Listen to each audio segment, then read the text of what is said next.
je pense qu'on va finir la session, justement, avec Dr Lajnov, donc oncologue médical à l'hôpital militaire de Tunis, qui va nous parler du cancer de la vessie métastatique, actualité de prise en charge et choix thérapeutiques en Tunisie. Merci, Dr Achouri, merci, Dr Khamfir. Alors, merci de rester jusqu'à la fin. Je vais faire une petite mise au point sur le cancer de la vessie métastatique. Je vais parler selon les données du Globocon 2020, c'est parmi les top 10 de l'incidence des cancers en globalité. C'est un cancer très fréquent, ça devient de plus en plus fréquent, avec 2,1% de tous les décès par cancer. C'est un cancer grave, chimiosensible, radiosensible, immunosensible et vraiment très muté. En termes d'épidémiologie, on est de plus en plus faire face à une population qui est âgée, entre 70 et 72 ans. Donc, on pratique vraiment de l'oncogériatrie en termes de cancer de la vessie. En Tunisie, on a 2937 cas de cancer de la vessie qui ont été enregistrés au cours de la période 2010-2014. L'âge moyen se situait autour de 66 ans. La tendance était à la hausse chez le sexe masculin entre 1994 et 2014, avec un changement annuel moyen en pourcentage égal à 1,4%. On est un pays à incidence intermédiaire quand même. En termes d'épidémiologie histologique, on a le carcinome urothélial classique, on a d'autres types histologiques, épidermoïdes, glandulaires, neuroendocrines, sarcomatoïdes, qui sont de plus en plus agressifs. Facteur de risque qu'on connaît tous, le tabac, qui est responsable de 60% des cas. D'autres facteurs de risque comme les nitrosurés, les caoutchoucs, aussi la bilharziose, qui est responsable d'un type histologique très particulier, le carcinome épidermoïde. Et bien sûr, on a la radiothérapie pelvienne, les antécédents de radiothérapie pelvienne, qui est aussi responsable de quelques cas de cancer de la vessie. L'histoire naturelle est vraiment très caricaturale. On a le cancer qui est localisé, ça commence à in situ, le TA qui infiltre le chorion, le T1 aussi. Et puis, on a un tiers, 25% de cancer qui infiltre le muscle. Et vraiment, quelques rares cas de cancer métastatique, qui ne sont pas les plus fréquents en termes de cancer métastatique. Ça survient sûrement chez les patients qui ont été déjà traités auparavant pour un cancer de la vessie. En termes de classification moléculaire aussi, on a le luminal papillaire où on a un désert immunologique, ça ne répond pas à l'immunothérapie, le luminal non spécifique, le luminal aussi instable, le basal squameux, qui sont des différents types de carcinome de la vessie un peu plus gentils par rapport au luminal papillaire. Je rappelle que c'est un cancer très immunogène qui intervient après le cancer pulmonaire et le mélanome aussi.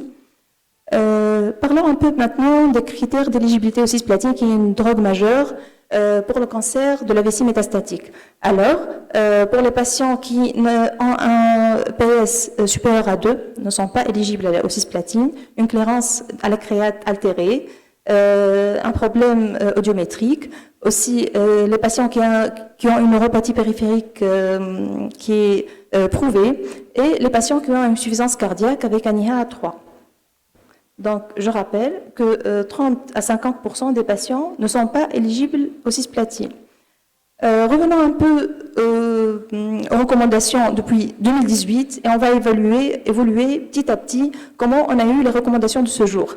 Alors, en termes d'immunothérapie, l'immunothérapie a été prouvée et a rentré dans les recommandations depuis les recommandations de la FU 2018. Ça a été en deuxième ligne, après des patients qui ont reçu une chimiothérapie, que ce soit celle de cisplatine ou bien carboplatine. Et puis, on a vraiment testé plusieurs types de chimiothérapie en première ligne, allant de l'MVAC normal, MVAC dose dense, Gemzar carbo, Gemzar cisplat, et on voit vraiment que l'MVAC haute dose a une meilleure PFS, meilleure survie globale, par rapport aux autres combos de chimiothérapie en première ligne. Il a été comparé aussi par rapport au Gemzar cisplatine, qui était vraiment le standard depuis des années. On voit vraiment une différence en termes de survie et de réponse de 11 mois versus 9,6 mois. Alors, pour les patients cisplatine éligibles, on a vraiment une chimiothérapie à base de cisplatine, bien sûr. Pour les patients qui sont inéligibles au cisplatine, on a le Gemzar-Carbo, puis on va maintenir par l'avelumab, si pas de progression. Pour les patients qui ont présenté une progression tumorale, on a une immunothérapie seule, pembro, ou bien atezo, ou bien erdafitinib. Alors, que faire pour les patients qui répondent à la chimiothérapie? On a l'étude Javelin, l'avelumab à maintenance, qui a comparé soit l'avelumab avec best supportive care, soit best supportive care alone. Alors, on a bien sûr une grande différence entre les deux bras, avec quand même 6 mois. C'est quand même très important en termes de cancer de la vessie, en termes de survie globale, et puis ce bénéfice est stable, quelle que soit la chimiothérapie utilisée, cisplatine ou bien carboplatine, quel que soit le nombre de cycles aussi utilisés, soit 4 cycles, 5 cycles ou bien 6 cycles, et quelle que soit la réponse initiale à la chimiothérapie. Que ce soit on avait une réponse complète, partielle ou bien une stabilité tumorale. Et puis le pembrolizumab aussi, il a été testé suite à l'étude Keynote 045, qui a montré un bénéfice de 3 mois, avec 40% de patients vivant à 1 année et 20% à 2 ans.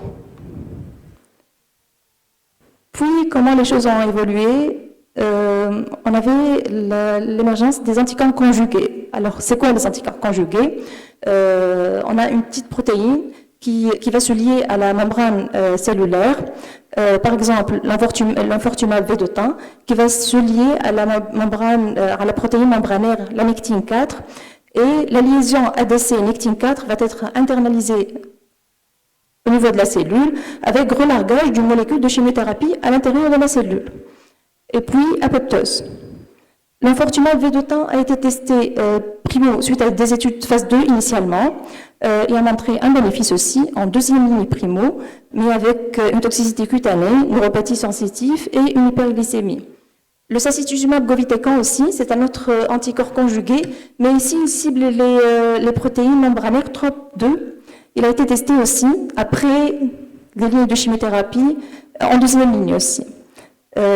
Suite à l'étude Tropic 04, qui a montré la différence de sacituzumab govitecan dans un bras, et de l'autre bras, ce sont des patients qui ont reçu du docetaxel, paclitaxel ou bien vinflunib. Aussi l'erdafitinib, suite à une étude phase 2 maintenant, l'erdafitinib c'est vraiment consacré à une population très précise de patients qui ont une mutation FGF3 qui est très efficace aussi en termes de survie médiane et survie globale.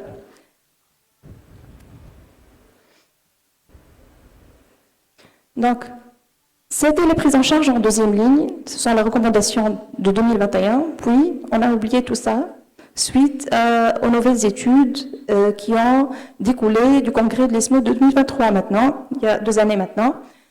Et bien, l'étude phare qui a été présentée à l'ESMO 2023, qui est l'étude Keynote A39, qui a comparé 2 bras, soit le bras infortumab vedotin associé au pembrolizumab.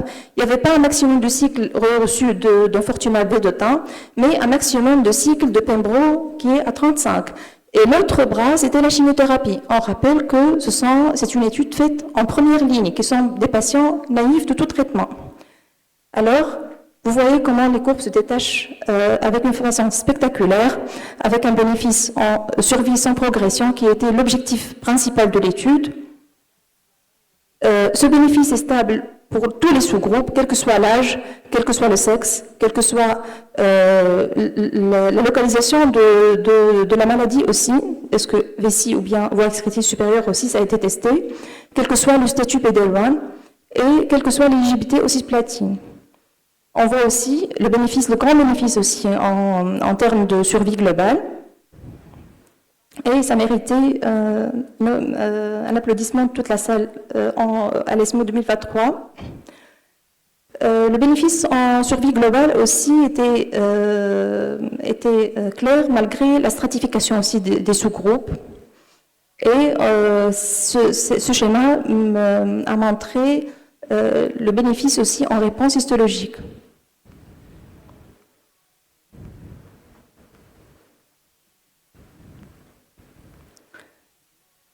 comment je reviens en arrière? Alors, en termes de toxicité, lorsqu'on ajoute du pembrolizumab, il y a cette toxicité cutanée qui est renforcée. Bien sûr, quand on ajoute de l'immunothérapie à un anticorps conjugué, il y a toujours cette neuropathie périphérique qui apparaît vers le 8e jour. Alors, cette étude a comparé le Gemzar cisplatine niveau versus Gemzar cisplatine seul. On va faire la fête tout à l'heure. C'est une étude intéressante aussi. Ce sont des patients qui ont reçu Gemzar cisplatine niveau en même temps, puis une maintenance, un genre de maintenance avec niveau, ou bien Gemzar cisplatine seul. Et bien sûr, on voit le bénéfice. En termes hasard ratio, c'est 0,78. Les courbes se détachent et continuent à se détacher parce qu'on a continué aussi le niveau après la chimiothérapie. C'est pour ça qu'on a pu maintenir le bénéfice. Alors, après stratification des sous-groupes, le bénéfice il est clair. Je ne comprends pas pourquoi la population américaine ne répond pas. Ils sont hors la troupe. Et puis, aussi, on a un bénéfice en PFS avec un hasard ratio à 0,72 qui est aussi maintenu même après l'arrêt de la chimiothérapie par la maintenance du nivolumab. Maintenant, la réponse objective aussi, elle est remarquable. On a le groupe niveau chimio 37,1 versus chimio seul qui est 13,2, avec une réponse complète qui est beaucoup plus importante pour le bras chimiothérapie niveau versus chimiothérapie seule. Aussi pour la durée aussi de la réponse objective. En termes de toxicité, bien sûr, en ajoutant une immunothérapie à une chimio, on a un peu plus de thrombopénie, de prurite, vu l'immunothérapie qu'on a ajoutée. On a un peu plus de rage cutanée, de hypothyroïdie, c'est classique. Alors, les nouvelles recommandations en première ligne, c'était clair et net, l'enfortumab vedotin plus pembrolizumab avec une recommandation grade 1A. Pour les patients, si on n'a pas l'enfortumab vedotin, on peut aussi, suite aux données de l'étude phase 3 qui est positive, mais avec un bénéfice moindre, associer du Gemzar cisplatine avec le nivolumab. Pour les patients éligibles aussi, platine avec maintenance avelumab. Si on n'a pas le nivolumab dès le début aussi, ça reste un standard. En deuxième ligne, on a les choix thérapeutiques, soit une chimiothérapie classique, taxane ou bien vinflunine, soit pembro seul pour les patients qui n'ont pas reçu d'immunothérapie, soit l'erdafésinib qui ont une mutation pour les patients qui ont une mutation FGFR3, soit le sacituzumab govitecan qui a montré aussi un bénéfice suite aux études TROPIC 3 qu'on a montré tout à l'heure. Alors, j'ai vu il y a quelques jours les recommandations de l'ESMO, ça a été actualisé. Ils nous ont consacré quand même une partie de leurs recommandations puisqu'on n'a pas l'enfortumab vedotin. Comme vous le voyez ici, dans l'autre partie du schéma, ce sont des patients qui sont naïfs et ne peuvent pas se procurer de l'enfortumab vedotin. Ou c'est contre-indiqué tout simplement. S'ils sont éligibles au cisplatine, on va prescrire du Gemzar cisplatine niveau, et puis en cas de progression, c'est classique, c'est toute la panoplie aussi classique. Pour les patients où on peut prescrire soit du cisplatine, soit de la carboplatine, c'est soit le Gemzar cisplatch, soit le carbo Gemzar. Si on a, alors, si on n'a pas de progression, on maintient par l'avelumab. Et si on a une progression, c'est l'immunothérapie seule, c'est soit le pembrolizumab, soit l'atezolizumab. Donc, actuellement, comment on fait pour le niveau? On a une petite chance à l'hôpital militaire de le prescrire pour les patients ayant droit avec un achat direct. On a les pharmaciennes, nos amis les pharmaciennes avec nous, et ils galèrent avec nous parce que c'est trop cher. Et vraiment, on va commencer à vraiment sélectionner quelques patients selon l'état général, selon l'âge aussi, mais en termes de patients clamés, on fait des recours et je pense qu'on a eu quelques accords pour le niveau associé au Gemzar cisplatine, mais on galère encore. Au final, c'est en première ligne soit l'enfortumab vedotin, soit le Gemzar niveau, Gemzar cisplatine niveau, mais à quel prix vraiment? J'ai bien aimé mettre cette plaque pour vous montrer le coût Le coût, on a une cure en Fortumab Vedotin, j'ai découvert le prix, il est à 37 000 $ quand même, une seule injection. C'est l'équivalent de 120 000 dinars. Concernant le nivolumab, c'est à 7 770 $, c'est l'équivalent de 20 000 dinars l'injection. On a besoin minimum de 3 cycles, 3 injections pour vraiment évaluer et être honnête avec nos patients. Vraiment, les prix sont exorbitants, mais on va voir. On m'a demandé en fait de présenter les disponibilités en Tunisie, mais vraiment on galère encore pour avoir tous ces médicaments et être conforme vraiment aux standards. J'insiste sur la prévention, le sevrage tabagique, les maladies professionnelles, l'usage des pesticides. J'ai découvert plein de choses, Dr Ben Ahmed, lors de la dernière journée scientifique. Vraiment, on avait peur suite à l'usage des pesticides. Aussi, le dépistage des syndromes de Lynch. On aura peut-être des marqueurs prédictifs de réponse, comme la recherche de l'ADN tumoral circulant après la chirurgie, peut-être c'est l'avenir aussi, pour vraiment sélectionner les patients qui vont récidiver plus tôt que d'autres patients qui ont vraiment de l'ADN tumoral circulant après la chirurgie. Et voilà, merci. Merci à vous. Merci beaucoup pour cette excellente présentation. Je voulais revenir sur un point avec la population américaine qui n'avait pas répondu. Oui. C'est celle-là. En fait, l'OS, on a de ce côté-là, niveau Gemzar Carbo fait mieux, et de l'autre côté, c'est Gemzar Carbo qui fait mieux. On a la population, région selon les régions, US, on a Gemzar Carbo. Et je ne comprends pas pourquoi. Donc justement, alors ce genre de données, moi ça me fait réfléchir. C'est-à-dire que maintenant, est-ce que, vu les coûts exorbitants des traitements et vu certaines recommandations qui peuvent s'appliquer dans d'autres pays ou en Europe ou quoi que ce soit, il n'y a pas un risque pour que certains patients tunisiens ne répondent pas ou, vous voyez ce que je veux dire? Bien sûr, il y a le risque. Mais par manque de moyens aussi, de faire des études phase 3, honnêtes et comparatives entre deux groupes, Gemzar Carbo niveau et Gemzar Carbo seul, qui est le standard de traitement actuellement. C'est par manque de moyens qu'on n'a pas nos études à nous, ou même des études de la région du Nord-Afrique, minimum. On n'a pas ce genre d'études, malheureusement. Mais on ne sait pas. En fait, on apprend de nos patients chaque jour. D'accord, et merci. Et concernant les pesticides que vous avez mentionnés tout à l'heure, est-ce qu'il y a-t-il une étude qui... Parce que je suis en train de réfléchir, la plupart de ceux qui travaillent dans les côtés agricoles sont des femmes qui sont exposées à insecticides, pesticides en pagaille. Donc je ne sais pas s'il y a quelqu'un qui a fait quelque chose en termes d'études observationnelles, hein, même. En fait, histoire de voir une corrélation possible entre...